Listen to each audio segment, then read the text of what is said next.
काळ्याही नाही ना सध्यापेक्षा.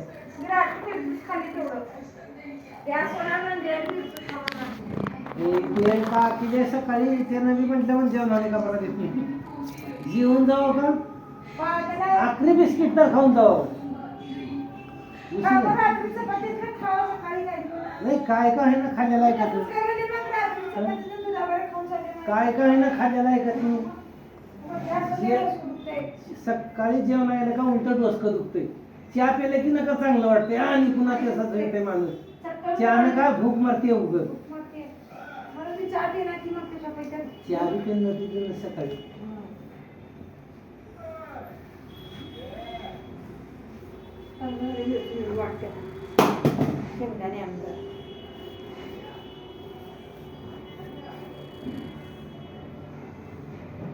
शेंगदाणे तर किती बी पूर्ण गेल्या. चटणीला बी त्याला बी म्हणजे पूर्ण गेल्या शेंगदाणे. चटणीला याला भाजीला त्याला अर्धा किलोचं वाटत ते चटणी मी शेंगाची.